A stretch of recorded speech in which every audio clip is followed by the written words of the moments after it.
एक आलसी लड़का। आखिर भगवान किसे मिलते हैं? आज की इस कहानी में हम लोग जानेंगे। प्रिय बंधुओं, यह कहानी आपके जीवन में एक नया मोड़ लेकर आएगी। यदि आप यह कहानी अंत तक सुनते हैं तो यकीनन आपके जीवन में एक बड़ा बदलाव होगा। चलिए कहानी की शुरुआत करते हैं। आप सभी लोग ईश्वर पर तो विश्वास करते ही होंगे। चलिए बंधुओं, हम इस कहानी में जानेंगे कि भगवान किसे मिलते हैं। चलिए शुरू करते हैं। बहुत प्राचीन समय की बात है। किसी गांव में एक किसान का परिवार रहता था। वह बहुत समृद्ध किसान था और खुशी खुशी सभी लोग जीवन यापन करते थे। उस किसान के परिवार में एक बेटा था। वह बेटा बहुत ही सुंदर और विशालकाय शरीर का था। वह बहुत ही समझदार था। सभी लोग उसे लेकर खुश थे, लेकिन एक उसकी गलत आदत ने सभी लोगों को परेशान कर रखा था। मित्रजनों, वह लड़का बहुत ही आलसी था और खाने पीने के मामले में बहुत ही ज़्यादा भूखा था। दिन भर खाता रहता था। किसान उसके खाने पीने को लेकर चिंतित था। जब भी कोई उसे खाने को लेकर ताना देता तो वो कहता कि दाने दाने पर लिखा है खाने वाले का नाम। फिर लोग उसको बोलते कि तेरे लिए दाना दाना नहीं है, तेरे लिए तो बोरा बोरा है, इसलिए तू बोल कि बोरे बोरे पर लिखा है खाने वाले का नाम। मित्रजनों, वह आलसी लड़का किसी भी बात का बुरा नहीं मानता, लेकिन समय बीतता गया और एक समय ऐसा आया कि उसे किसान ने अपने घर से बाहर निकाल दिया, क्योंकि वह बहुत ही ज़्यादा खाने लगा था।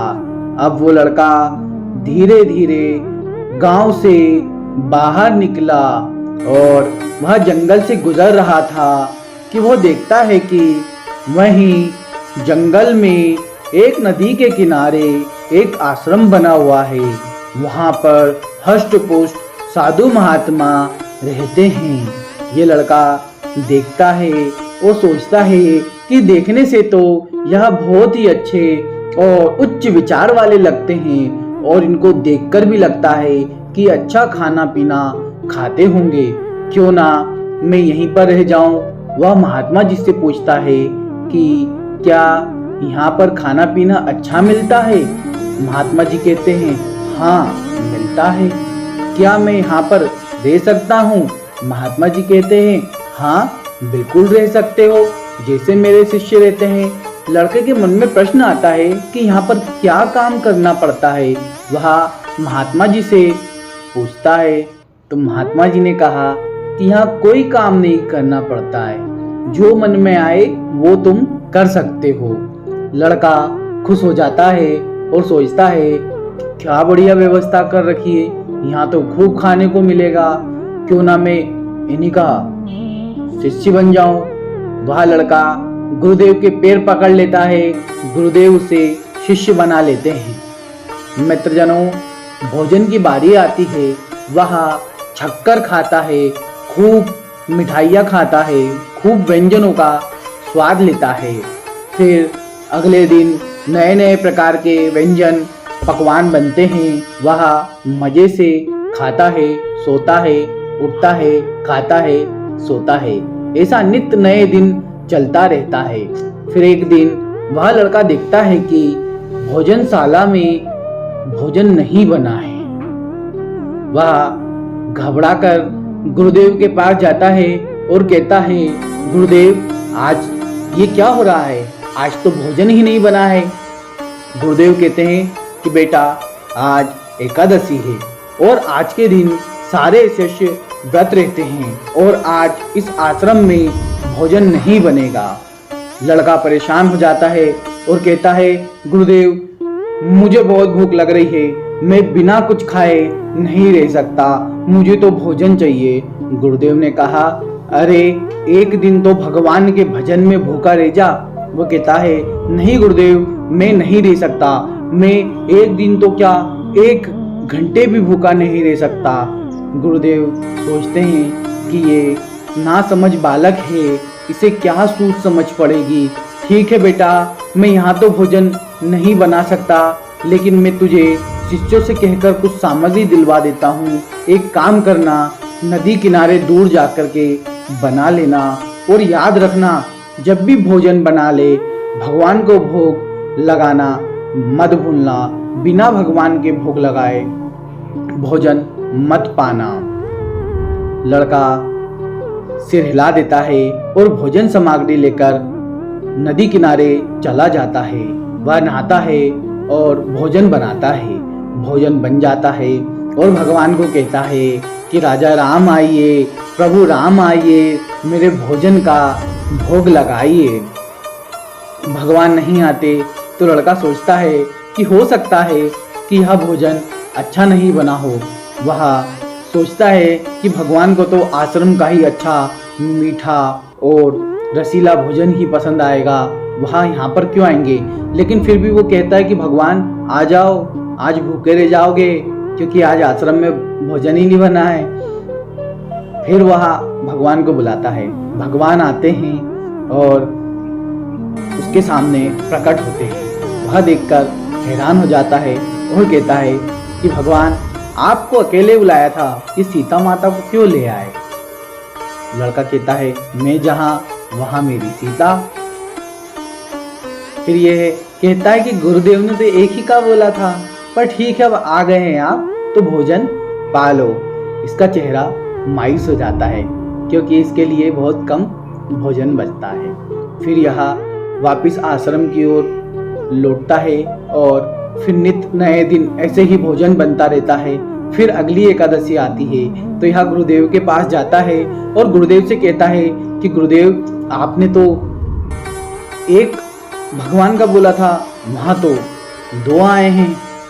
गुरुदेव सोचते हैं कि हो सकता है ये थोड़ा भूखा रह गया हो, अपने शिष्य को कहकर थोड़ी और सामग्री बढ़वा देते हैं।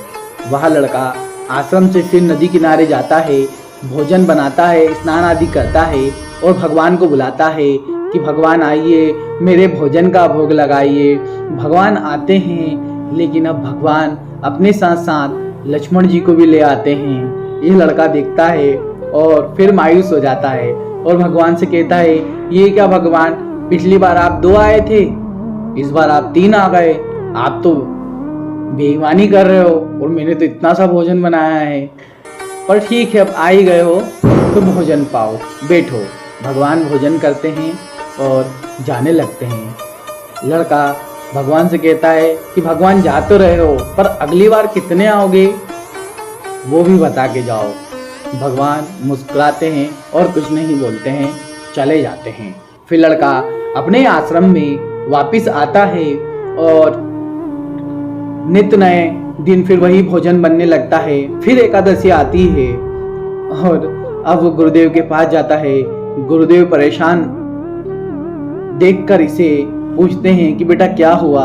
यह कहता है कि गुरुजी आपने तो 2 का बोला था, वो तो 3 आए, अब बताओ मैं क्या करूं, मैं तो फिर भूखा रह गया। गुरुदेव ने सोचा कि ये हो सकता है कि भूखा रह गया होगा। एक काम करो, आज थोड़ा और दे दो इसको, सामग्री डबल कर दो। सामग्री डबल दे देते हैं और आश्रम से बहुत दूर चला जाता है। बढ़िया भोजन के लिए वो तैयारी करता है और सोचता है कि आज नहीं बनाऊंगा। बिना भोजन बनाए ही भगवान को वो बुलाता है कि भगवान आइए, भोजन का भोग लगाइए। भगवान आते हैं और जैसे ही भगवान आते हैं वो देखते हैं कि राम, भरत, लक्ष्मण, शत्रुघ्न, हनुमान जी, सीता माता सब आ गए। वो कहता भगवान आज आपकी जाल में नहीं फंसा मैं, आज मैंने भोजन बनाया नहीं, ये रखी सामग्री, बनाओ, खाओ और जाओ। क्या मतलब जब मुझे कुछ मिलना ही नहीं है, इससे अच्छा कि मैं तो सो जाता हूँ। माँ सीता रसोई बनाने लगी, ये लड़का आंख बंद करके बैठने लगा।